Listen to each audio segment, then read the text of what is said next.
بسم اللہ الرحمن الرحیم۔ السلام علیکم۔ خزانے کی تلاش میں آپ سب کو خوش آمدید۔ چلتے ہیں آج کی نئی قسط کی طرف، لیکن سب سے پہلے سمجھداروں کے لیے ایک اشارہ اور ایک یاد دہانی۔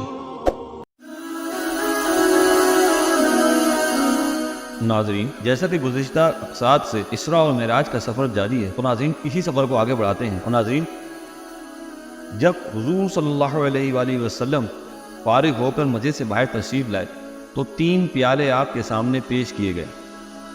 بعض روایات میں ہے کہ 4 پیالے پیش کیے گئے، جس کی مکمل تفصیل ہم اپنے گزشتہ قسط یعنی قسط نمبر 84 میں آپ کے سامنے پیش کر چکے ہیں۔ تو لہٰذا اگر آپ نے وہ قسط نہیں دیکھی تو اس واقعے کی مکمل تفصیل جاننے کے لیے پچھلی قسط کو لازمی دیکھیے۔ بہرحال اس کے بعد حضور صلی اللہ علیہ وآلہ وسلم نے جبرائیل امین اور دیگر ملائکہ مکرمین کی معیت میں آسمانوں کی طرف عروج و وصعود فرمایا۔ بعض روایات سے معلوم ہوتا ہے کہ حضور صلی اللہ علیہ وآلہ وسلم حسب سابق براق پر سوار ہو کر آسمان پر بلند ہوئے، اور بعض روایات سے یہ معلوم ہوتا ہے کہ مسجد اقصی سے باہر آنے کے بعد جنت سے زمرد اور زیرجت کی ایک سیڑھی کے ذریعے آپ نے آسمان کی طرف صعود فرمایا، اور سیڑھی کے دائیں بائیں جانب ملائکۃ اللہ آپ کے جلو میں تھے۔ ابن اسحاق کہتے ہیں کہ معتبر اور مستند راویوں نے مجھ کو خبر دی کہ ابو سعید خدری رضی اللہ تعالیٰ عنہ یہ کہتے تھے کہ میں نے خود رسول اللہ صلی اللہ علیہ وآلہ وسلم کو یہ فرماتے سنا ہے کہ جب میں بیت المقدس کے امور سے فارغ ہوا تو ایک سیڑھی لائی گئی کہ اس سے بہتر میں نے کوئی سیڑھی نہیں دیکھی۔ یہ وہ سیڑھی تھی جس سے نبی آدم کی ارواح آسمان کی طرف چڑھتی اور دیکھتی ہیں۔ میرے رفیق طریق جبرائیل امین نے مجھ کو اس سیڑھی پر چڑھایا، یہاں تک کہ میں آسمان کے ایک دروازے پر پہنچا جس کو باب الحفظہ کہتے ہیں۔ ناظرین، حافظ ابن کثیر فرماتے ہیں کہ حضور پر نور بیت المقدس کے مشاغل سے فارغ ہونے کے بعد کسی سیڑھی کے ذریعے آسمان پر تشریف لے گئے، اور براق بدستور مسجد اقصی کے دروازے پر بندہ رہا۔ حضور آسمان سے بیت المقدس میں آ کر اترے اور پھر اسی براق پر سوار ہو کر مکہ مکرمہ واپس تشریف لائے۔ اور ناظرین، یہ تمام تفصیل البدایہ والنہایہ میں بھی موجود ہے۔ اور ناظرین، بعض علماء کا یہ بھی خیال ہے کہ حضور براق پر سوار ہو کر اور حضرت موسیٰ سیڑھی پر سے آسمان پر تشریف لے گئے ہیں، جیسا کہ بعض علماء کا قول ہے کہ اس صورت میں تمام روایتیں متفق ہو جاتی ہیں، اور نیز یہ صورت حضور صلی اللہ علیہ وآلہ وسلم کی مزید تکریم و تشریف کا موجب بھی ہے۔ واللہ اعلم بالصواب۔ ناظرین، اس طرح آپ آسمان اول پر پہنچے۔ حضرت جبرائیل امین نے دروازہ کھلوایا۔ آسمانی دنیا کے دربان نے دریافت کیا کہ تمہارے ساتھ کون ہے؟ حضرت جبرائیل نے کہا محمد رسول اللہ صلی اللہ علیہ وآلہ وسلم ہے۔ فرشتے نے دریافت کیا کہ کیا ان کے بلانے کا پیغام بھیجا گیا ہے؟ حضرت جبرائیل نے کہا ہاں۔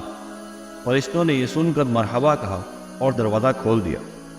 آپ آسمان میں داخل ہوئے اور ایک نہایت بزرگ آدمی کو دیکھا۔ حضرت جبرائیل نے کہا کہ یہ آپ کے باپ حضرت آدم علیہ السلام ہے، ان کو سلام کیجیے۔ آپ نے سلام کیا۔ حضرت آدم نے سلام کا جواب دیا اور کہا مرحبا ہو فرزند صالح اور نبی صالح کو، اور آپ کے لیے دعائے خیر کی۔ اور اس وقت آپ صلی اللہ علیہ وآلہ وسلم نے دیکھا کہ کچھ صورتیں حضرت آدم کی دائیں جانب ہیں اور کچھ صورتیں بائیں جانب ہیں۔ جب دائیں جانب نظر ڈالتے ہیں تو خوش ہوتے ہیں اور ہنستے ہیں، اور جب بائیں جانب دیکھتے ہیں تو روتے ہیں۔ حضرت جبرائیل نے بتایا کہ دائیں جانب ان کی نیک اولاد کی صورتیں ہیں، یہ اصحاب یمین اور اہل جنت ہیں، اور ان کو دیکھ کر خوش ہوتے ہیں۔ اور بائیں جانب اولاد بد کی صورتیں ہیں، یہ اصحاب شمال اور اہل نار ہیں، ان کو دیکھ کر روتے ہیں۔ ناظرین، یہ تمام مضمون صحیحین بخاری اور مسلم کی روایتوں میں ہیں، اور مسند بازار میں حضرت ابو ہریرہ کی حدیث میں ہے کہ حضرت آدم کی دائیں جانب ایک دروازہ ہے جس میں سے نہایت عمدہ خوشبو آتی ہے، اور ایک دروازہ بائیں جانب ہے جس سے نہایت سخت بدبو آتی ہے۔ جب دائیں جانب دیکھتے ہیں تو مسرور ہوتے ہیں، اور جب بائیں جانب دیکھتے ہیں تو مغموم ہوتے ہیں۔ اور ناظرین، اس کے بعد آپ صلی اللہ علیہ وآلہ وسلم دوسرے آسمان پر تشریف لے گئے اور اسی طرح حضرت جبرائیل نے دروازہ کھلوایا۔ جو وہاں کا دربان تھا اس نے دریافت کیا کہ تمہارے ساتھ کون ہے؟ حضرت جبرائیل نے کہا محمد صلی اللہ علیہ وآلہ وسلم ہے۔ اس فرشتے نے کہا کیا بلائے گئے ہیں؟ حضرت جبرائیل نے کہا ہاں۔ فرشتے نے کہا مرحبا ہو، کیا اچھا آنا آئے۔ یہاں آپ صلی اللہ علیہ وآلہ وسلم نے حضرت یحییٰ اور حضرت عیسیٰ علیہ السلام کو دیکھا۔ حضرت جبرائیل امین نے کہا کہ یہ حضرت یحییٰ علیہ السلام اور حضرت عیسیٰ علیہ السلام ہیں، ان کو سلام کیجیے۔ آپ صلی اللہ علیہ وآلہ وسلم نے سلام کیا۔ ان دونوں حضرات نے سلام کا جواب دیا اور کہا مرحبا ہو برادر صالح کو اور نبی صالح کو۔ اس کے بعد آپ تیسرے آسمان پر تشریف لے گئے اور حضرت جبرائیل امین نے اسی طرح دروازہ کھلوایا۔ وہاں حضرت یوسف علیہ السلام سے ملاقات ہوئی اور اسی طرح سلام و کلام ہوا۔ آپ صلی اللہ علیہ وآلہ وسلم نے فرمایا کہ حضرت یوسف علیہ السلام کو حسن و جمال کا ایک بہت بڑا حصہ عطا کیا گیا ہے۔ اس کے بعد پھر چوتھے آسمان پر تشریف لے گئے۔ وہاں حضرت ادریس علیہ السلام سے ملاقات ہوئی۔ پھر پانچویں آسمان پر تشریف لے گئے۔ وہاں حضرت ہارون علیہ السلام سے ملاقات ہوئی۔ پھر چھٹے آسمان پر تشریف لے گئے۔ وہاں حضرت موسیٰ علیہ السلام سے ملاقات ہوئی۔ پھر ساتویں آسمان پر تشریف لے گئے۔ وہاں حضرت ابراہیم علیہ السلام سے ملاقات ہوئی اور یہ دیکھا کہ حضرت ابراہیم بیت معمور سے کچھ لگائے بیٹھے ہیں۔ ناظرین، بیت معمور قبلہ ملائک ہے جو ٹھیک خانہ کعبہ کے مقابلے میں ہے۔ بالفرض وہ اگر نیچے آئے تو خانہ کعبہ کے بالکل اوپر ہی آئے گا۔ اور ناظرین، روزانہ 70,000 فرشتے اس کا طواف کرتے ہیں اور پھر ان کی باری نہیں آتی۔ حضرت جبرائیل نے کہا یہ آپ کے باپ ہیں، ان کو سلام کیجیے۔ آپ نے سلام کیا۔ حضرت ابراہیم نے جواب دیا مرحبا ہو فرزند صالح اور نبی صالح کو۔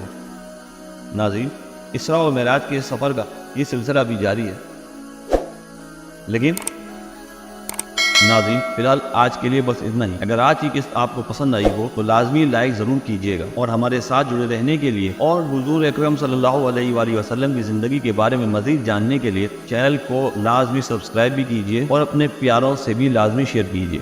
انشاءاللہ تعالی ملتے ہیں اگلی قسط میں، جب تک اپنا بہت سارا خیال رکھیے گا۔ اللہ حافظ۔